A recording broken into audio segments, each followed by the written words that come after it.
Bismillahirrahmanirrahim. Assalamualaikum warahmatullahi wabarakatuh. Selamat datang di channel Sahabat Luar Biasa. Channelnya orang-orang luar biasa. Apa kabar teman-teman? Mudah-mudahan sehat selalu dan selalu dalam rahmat dan lindungan Allah Subhanahu wa taala.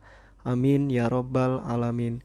Bagi teman-teman yang baru menemukan channel ini, agar tidak ketinggalan informasi yang insya Allah menarik dan bermanfaat, jika berkenan silahkan like, komen, dan bagikan video ini, serta subscribe dan nyalakan tombol notifikasinya. Syukron jazakumullah khairan. Alhamdulillahillazi bini'matihi tatimus solihat. Segala puji hanya milik Allah, yang dengan segala nikmatnya segala kebaikan menjadi sempurna. Salawat serta salam semoga tercurah limpahkan kepada Nabi Muhammad sallallahu alaihi wasallam serta istri-istri beliau, saudara-saudara beliau, tabi'in, tabi'ut tabi'in, dan bagi kita yang insya Allah setia dan istiqomah mengikuti sunnahnya sampai akhir hayat. Amin ya robbal alamin. Rabbi syrohli sodri wa yasirli amri wahlul uqdatam min lisani yafqahu qawli.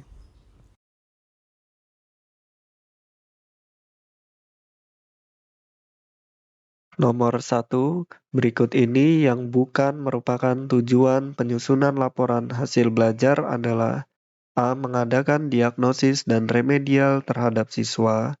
B. Menentukan perlu tidaknya suatu penyajian isi pelajaran atau sub-pelajaran tertentu diulang. C. Menentukan pengelompokan dan penempatan para siswa. D. Membuat standar kenaikan kelas. Yang bukan yaitu D ya teman-teman, membuat standar kenaikan kelas. Adapun penjelasannya, tujuan penyusunan laporan hasil belajar, penggunaan evaluasi bergantung pada tujuan yang telah dirumuskan pada langkah-langkah sebelumnya. Secara umum, penggunaan hasil evaluasi meliputi: yang pertama, untuk mengadakan diagnosis dan remedial terhadap siswa yang membutuhkan. Yang kedua, untuk menentukan perlu tidaknya suatu penyajian isi atau sub pelajaran tertentu diulang. Yang ketiga, untuk menentukan pengelompokan dan penempatan para siswa. Yang keempat, untuk membangkitkan motif dan motivasi belajar siswa. Yang kelima, untuk membuat laporan hasil belajar.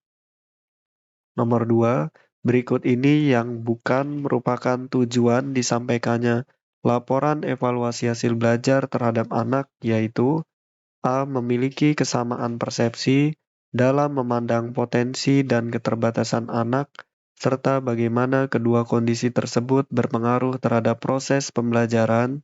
B. Memiliki pemahaman yang tepat mengenai kondisi anak yang mengalami tunadaksa sehingga orang tua dapat memiliki sikap yang positif dan mampu memperlakukan anaknya secara tepat. C. Memiliki pemahaman terhadap keseluruhan program pendidikan terhadap anaknya di sekolah. D. Memiliki aspirasi dalam pengembangan potensi anak. Yang bukan yaitu D. Memiliki aspirasi dalam pengembangan potensi anak. Nomor 3. Bagaimanakah sistem penilaian bagi peserta didik tunadaksa yang juga mengalami hambatan intelektual yang tergolong berat? A. Mengikuti sistem penilaian yang berlaku di sekolah reguler. Tentu ini tidak ya teman-teman. B. Mengikuti sistem penilaian yang berlaku di sekolah reguler dengan modifikasi isi. Ini juga masih belum. C. Mengikuti sistem penilaian yang berlaku di sekolah reguler dengan modifikasi isi dan pelaksanaannya. Ini juga bukan. Yang D. Mengikuti sistem penilaian individual. Nah ini ya teman-teman, yang didasarkan pada baseline daya serap. Jadi jawaban yang tepat adalah D. Nomor 4. Berikut ini merupakan beberapa prinsip penilaian hasil belajar peserta didik pada jenjang pendidikan dasar dan menengah, yaitu: A. Sahih, objektif, dan sistematis. B. Sahih, sistematis, dan subjektif. C. Sistematis, singkat, dan objektif. Ini ada singkatnya, bukan ya teman-teman. D. Akuntabel, berkesinambungan, dan objektif. Ini juga bukan. Jadi jawaban yang tepat adalah A ya teman-teman. Sahih, objektif, dan sistematis. Adapun penjelasannya, prinsip-prinsip penilaian akademik penilaian hasil belajar peserta didik pada jenjang pendidikan dasar dan menengah didasarkan pada prinsip-prinsip berikut ini. Menurut Depdiknas tahun 2007, sahih yang pertama ya teman-teman, berarti penilaian didasarkan pada data yang mencerminkan kemampuan yang diukur. Yang kedua, objektif, berarti penilaian didasarkan pada prosedur dan kriteria yang jelas, tidak dipengaruhi subjektivitas penilai. Lalu yang ketiga, adil, berarti penilaian tidak menguntungkan atau merugikan peserta didik karena berkebutuhan khusus. Yang kedua, yang keempat, terpadu, berarti penilaian oleh pendidik merupakan salah satu komponen yang tak terpisahkan dari kegiatan pembelajaran. Lalu yang kelima, terbuka, berarti prosedur penilaian, kriteria penilaian, dan dasar pengambilan keputusan dapat diketahui oleh pihak yang berkepentingan. Lalu yang keenam, menyeluruh dan berkesinambungan. Yang ketujuh, sistematis. Yang kedelapan, beracuan kriteria, berarti penilaian didasarkan pada ukuran pencapaian kompetensi yang ditetapkan. Lalu yang kesembilan, akuntabel.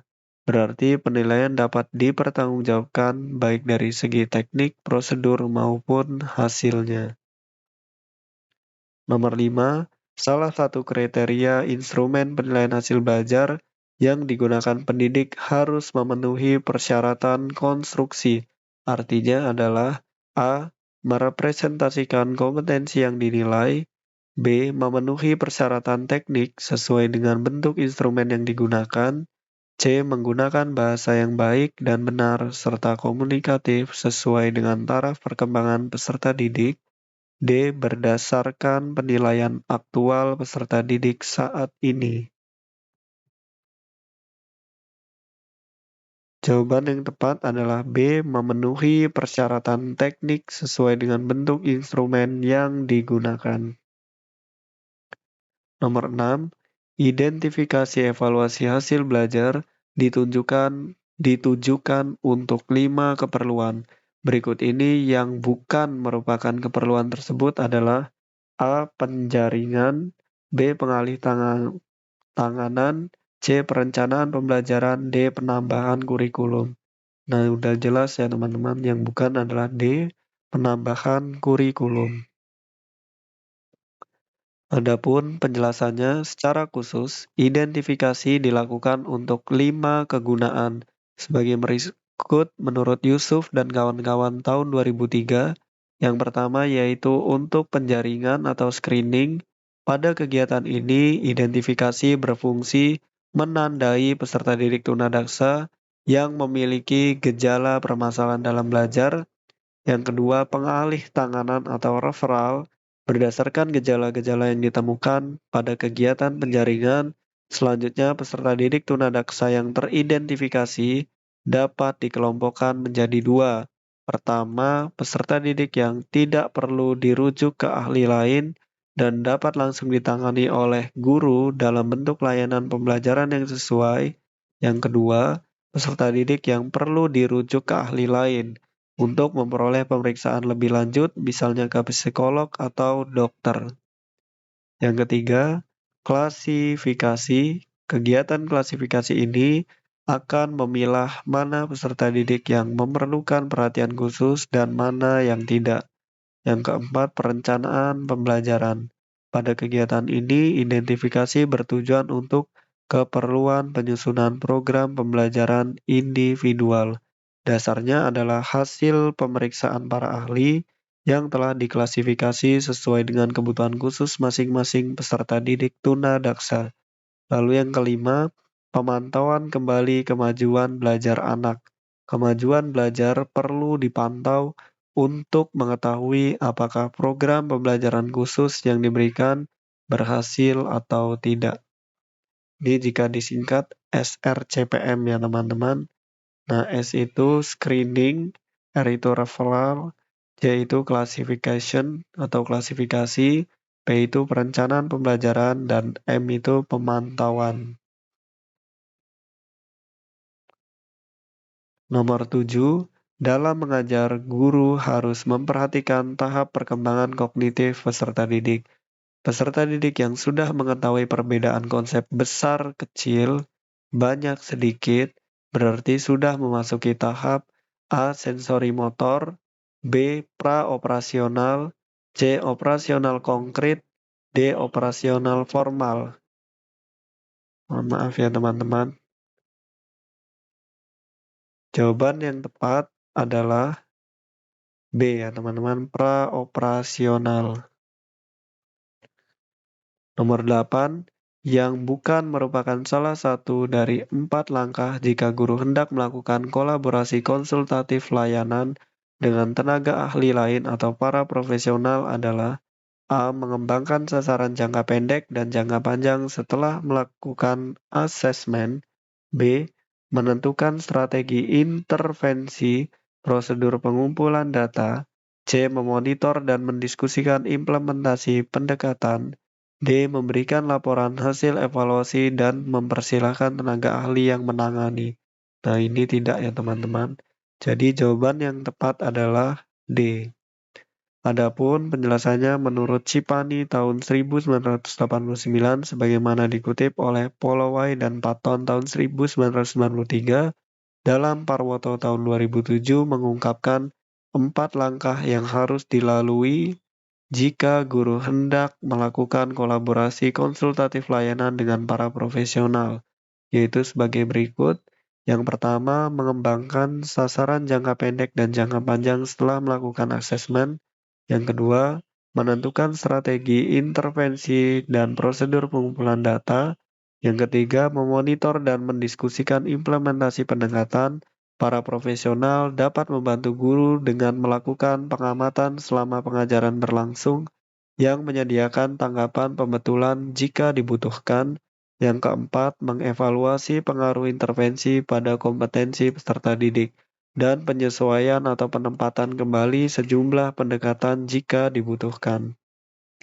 Nomor 9, membuat garis vertikal dan horizontal adalah salah satu prasyarat untuk kesiapan. A. Menulis, B. Membaca, C. Berhitung, D. Mengeja. Ini sudah jelas A. Menulis ya teman-teman. Adapun penjelasannya berikut merupakan perangkat keterampilan kesiapan menulis. Yang pertama, gerakan tangan ke berbagai arah yaitu ke atas bawah, kiri kanan, depan belakang.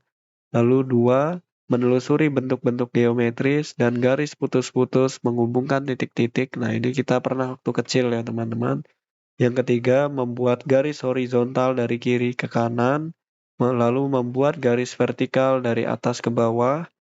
Lalu yang kelima, membuat lingkaran dengan searah jarum jam, dengan arah berlawanan jarum jam, dan membuat garis lengkung.